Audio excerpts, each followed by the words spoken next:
to the 7th lecture in programming skills using C, and today we are going to deal with the looping statement.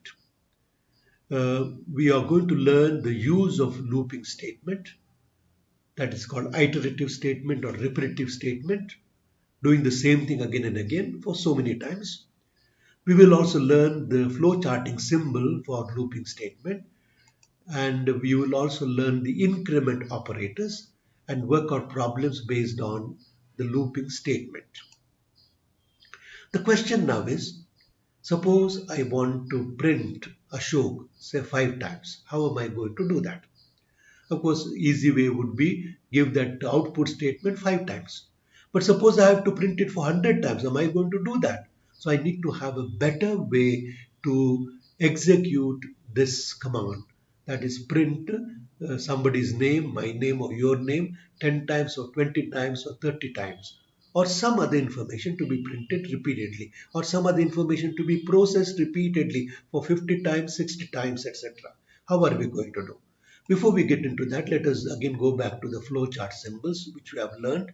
We have learned in the first class start and end symbol, variable declaration and processing symbol. We have this input output symbol, and during the last few classes we have gone through the conditional statement, and this conditional if statement will come inside here. So this is the flowchart for the conditional statement, and with that we come to the flowchart symbol for the repetitive statement or the looping statement. That looping statement is going to come here. We will deal with it immediately.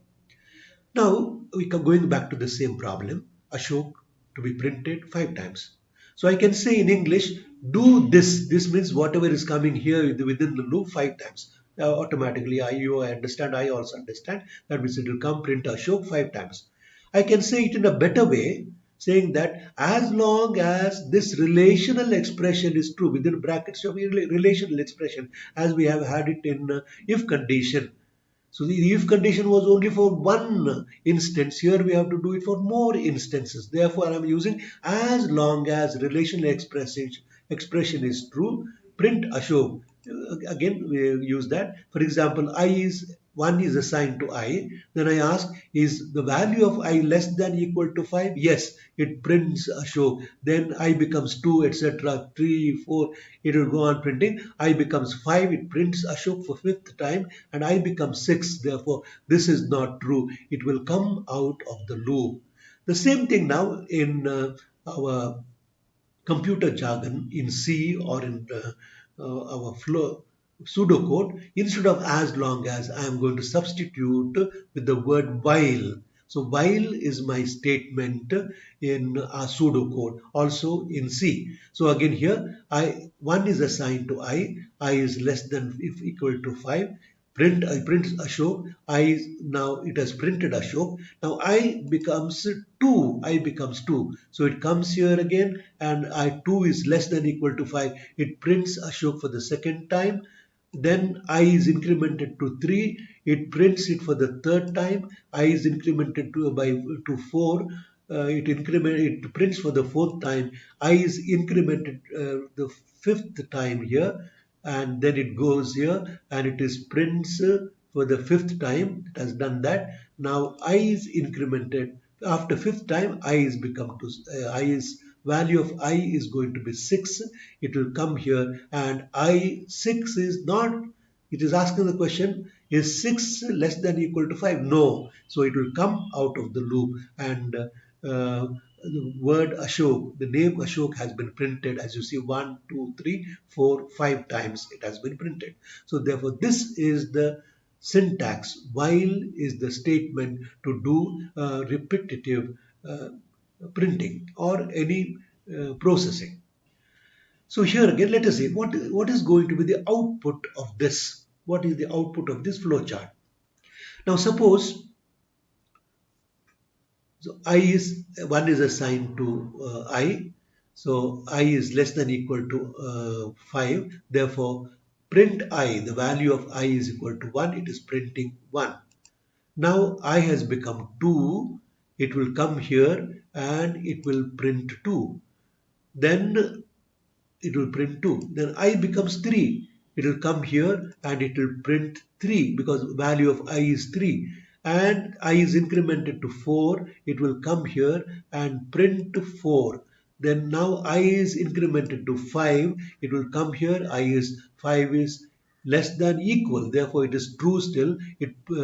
Now it goes and prints 5. Now I value has become 6, and it will come here and it asks while 6 is less than equal to 5. No, no, it is not correct because 6 is greater than 5. So it will come out of the loop, and now it is comes out of the loop. And if you print the value of I here, it is going to be 6. It is going to be 6 because it has been incremented to 6 already. So this is how this looping statement works. Looping statement works.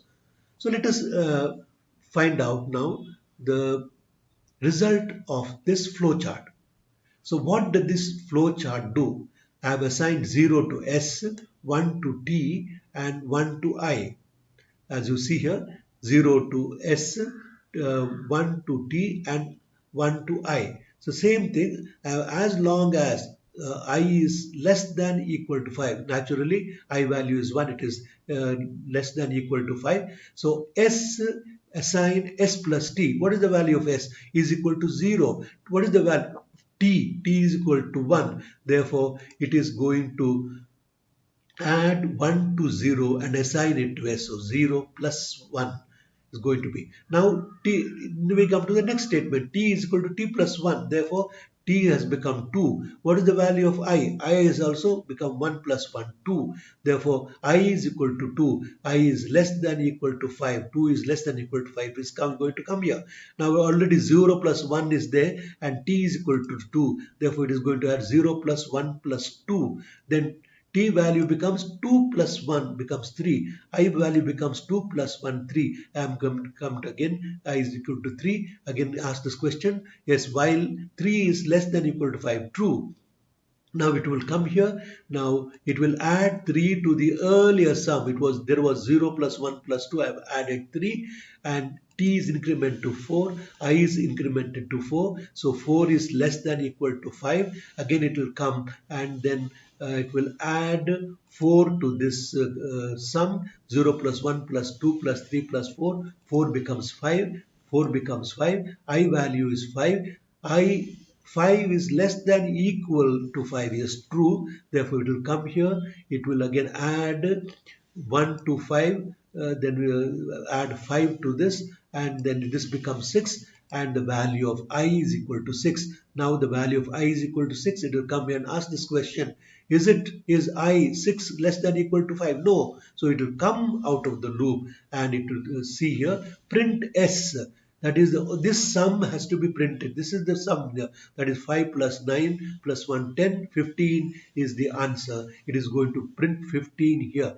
Now the question is, what is this flowchart doing? Think for some time, look at this column and you come to the answer. Very important because we are going to use this again and again during this use of looping statement. 0 plus 1, 0 plus 1 plus 2, 2 plus 3 plus 4 plus 5. So this is how it is going to do. It is going to add 1, 2, 3, 4, 5. So what does this flowchart do is the question you have to answer now. It is nothing but, as you see, this is a natural number series. So it is calculates the sum of 5 natural numbers. These are called natural numbers. Please remember that.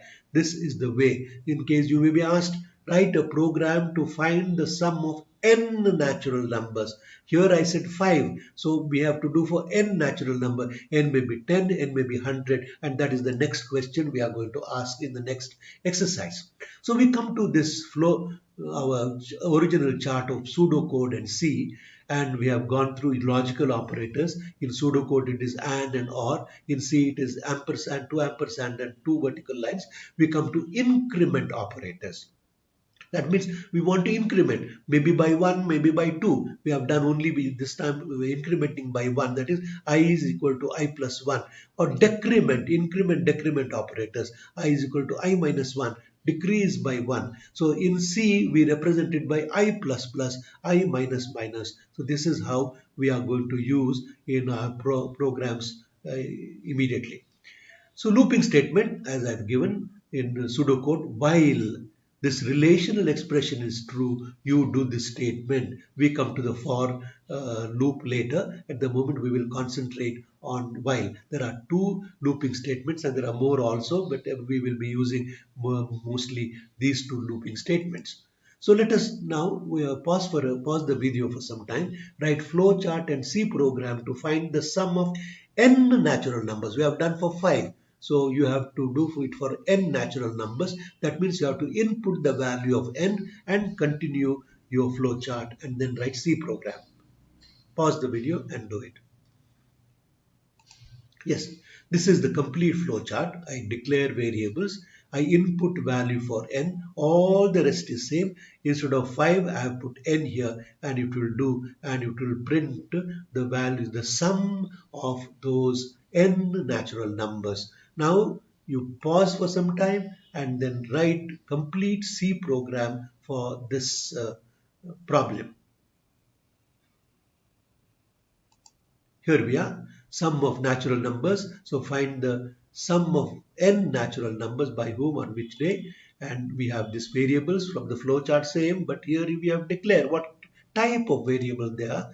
We clear the screen, give the title for this program, ask the person to enter the value of n or enter the number of terms you want to sum and get the value for n. Sum is initialize sum equal to 0, term is equal to 1, I is equal to 1, and we come to that looping statement. As long as I is less than equal to n, you add that term. So instead of put t, we put term, sum. Please remember that. Better variable names. So term is equal to term plus 1, I is equal to I plus 1. Here it has become capital, it should be small I, please remember. And I print the sum of n natural numbers, maybe 10 or 20, is equal to the sum will appear there. So this is the C program for finding out the sum of n natural numbers. In the next session, we are going to work out 3 more problems on series, finding up the sum of various series. So these are the problems I would like you to work out. Write the complete flowchart and C program for this, and we will be dealing with this in the next session. Thank you.